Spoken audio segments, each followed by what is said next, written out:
Hey, so a lot of you said that it would be helpful for me to actually film my lectures. So this is for chapter 5 groups. What you can do is probably follow along with the PowerPoint that I've posted that says basic.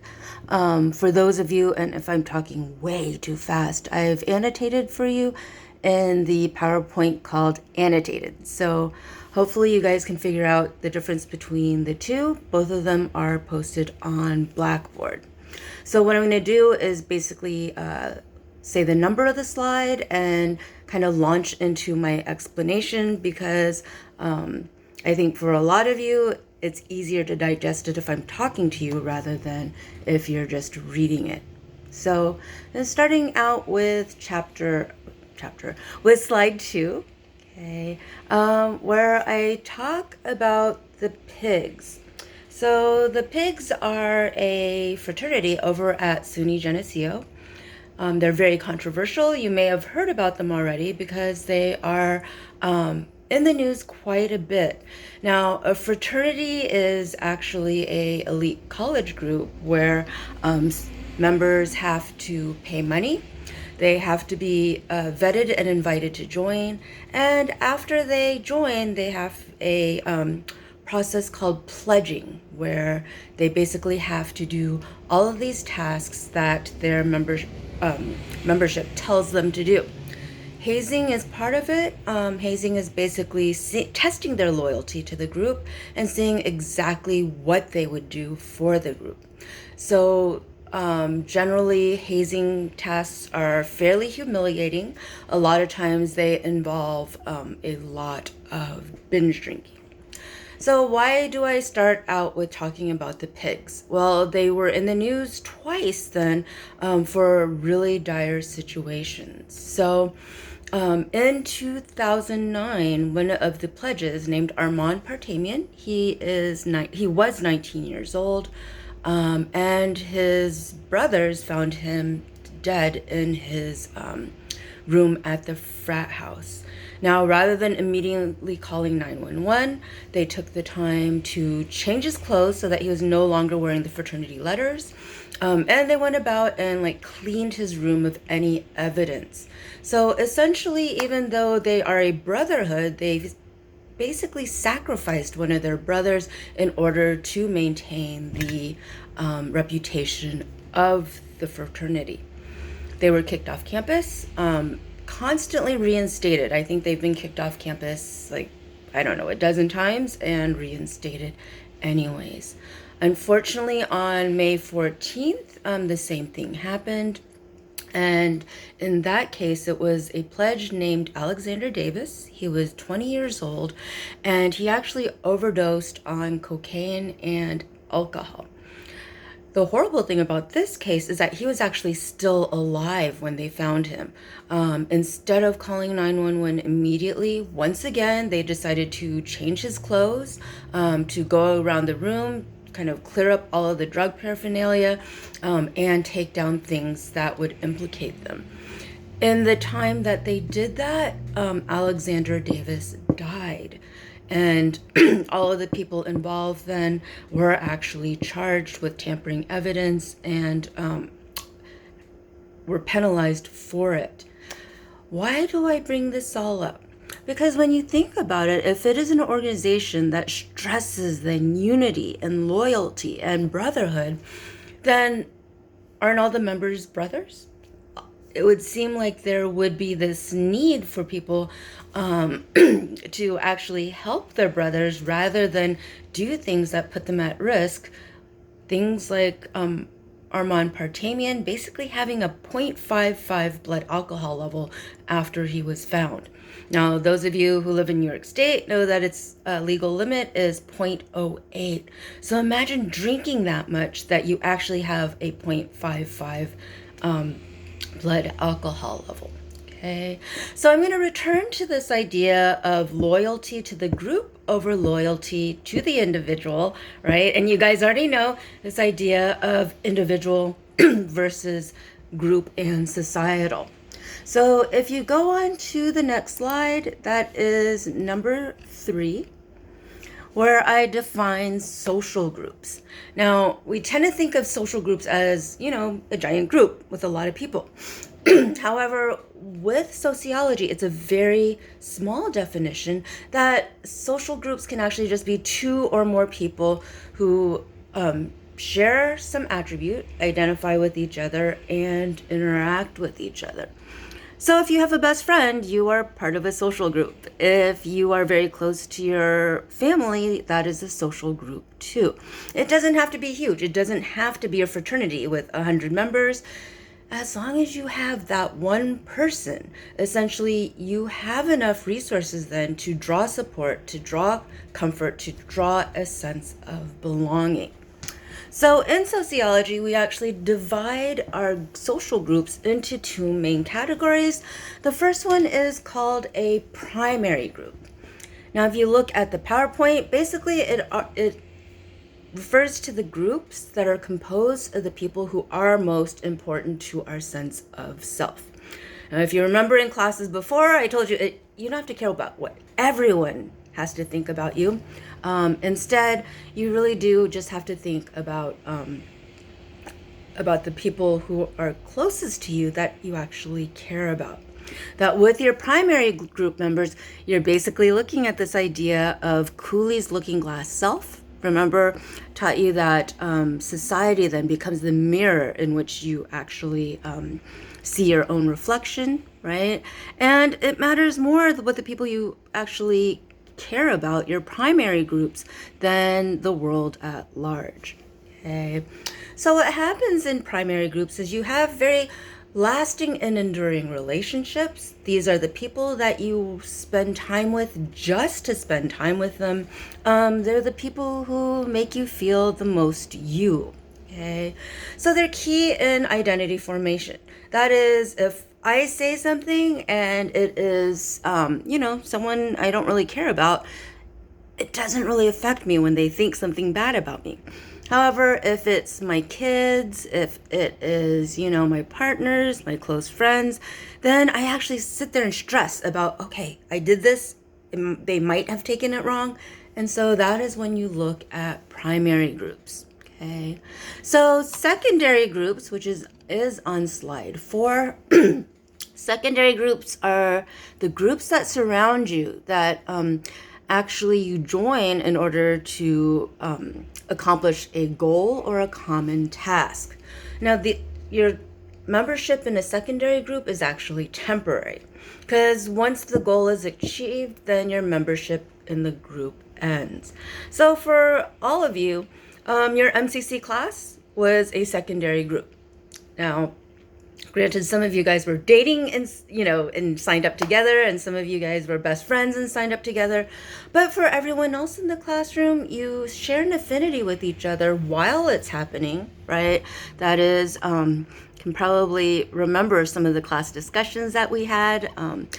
But after you finish this class, then you are no longer a member of that secondary group.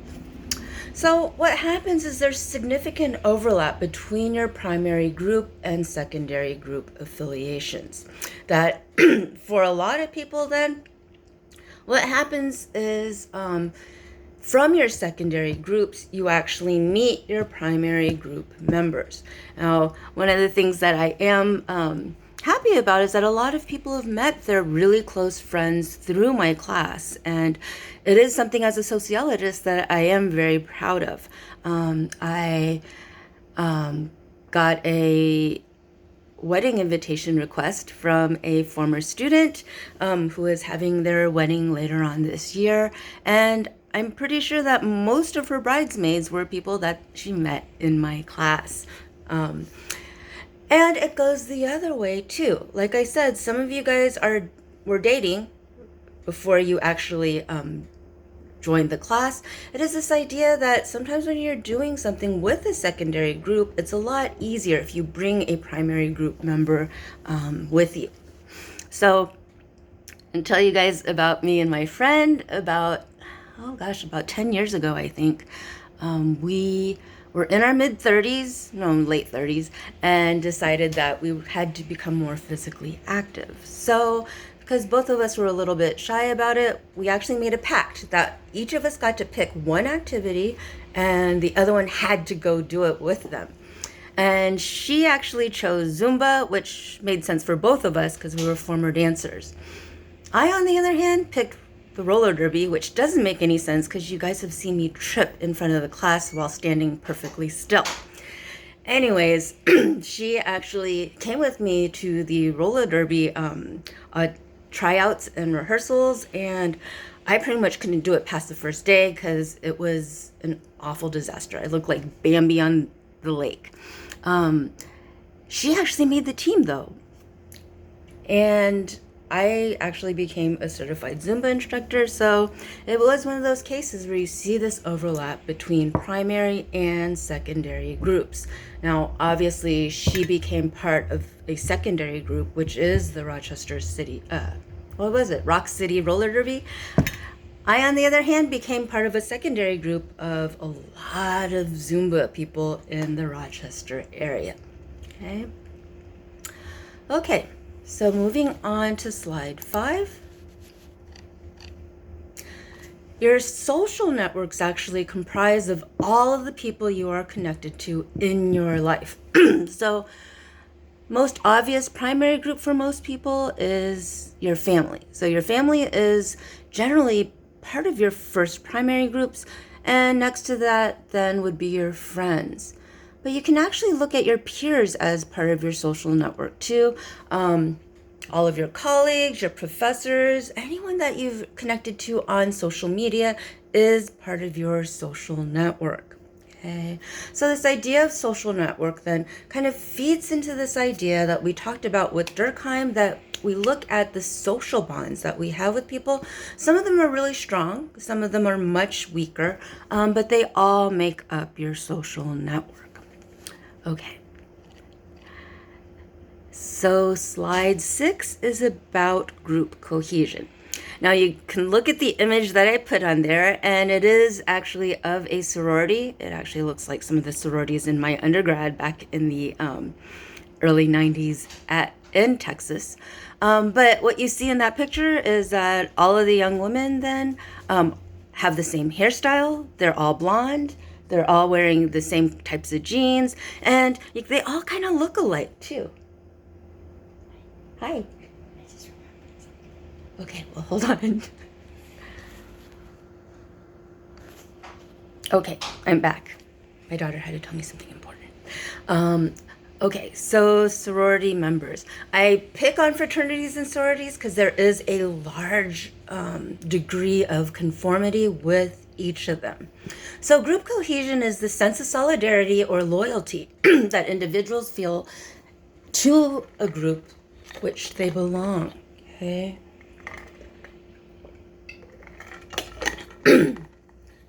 So usually it's dependent on shared values or demographic traits. That is, I probably have it more in common with someone my own age, or with, say, a sociology professor or a feminist, than I would with a group of, Generation Z, or I would say engineering professors, or people who think that women are not as good as men. So what happens in terms of group cohesion is we look at this idea of conformity. So conformity is kind of matching your own individual beliefs, behaviors, and identity to a larger group to fit in and to avoid rejection. Like I said before, we all kind of seek the sense of fitting in, of belonging, because it makes us feel secure. No one likes to feel left out. So in terms of group cohesion, there is this phenomenon called groupthink. Okay, so that is the tendency to enforce high levels of conformity among members. That is, right now I'm helping to moderate a group of almost 6,000 people who are trying to help each other out during this crisis. Pretty much, if you need something, then you post it to the group, and then other people offer to help, or they offer to hook you up with someone who can help. What has happened though is as soon as people start getting, kind of aggressive with each other for being kind of over explaining, etc., one of us, in terms of the moderating group, actually steps in and said, hold on, right? Because in a case like that, where you are trying to help the community, it actually helps to have a level of groupthink so that you model the behaviors for the rest of the group. So once again, it's this idea of group cohesion. It's a good thing and a bad thing, right? So if it is this idea that you conform to the group, even though you don't agree with it, just because you don't want to stand out, kind of a bad thing. But if it is something that you truly believe in, if you actually then all share the same ideals, then group cohesion actually ends up being a good thing because at least all of you are on the same page. Okay. So in terms of group cohesion, I just kind of outlined the idea of conformity for you. What happens in this case is I am going to go into these ideas of conformity, but before that, I am going to try to upload this to see if it works, because it's a pretty long video, and I would have hated to babble on for this long without it being able to be shown to you guys. So hold on for another video to talk about the second half of groups.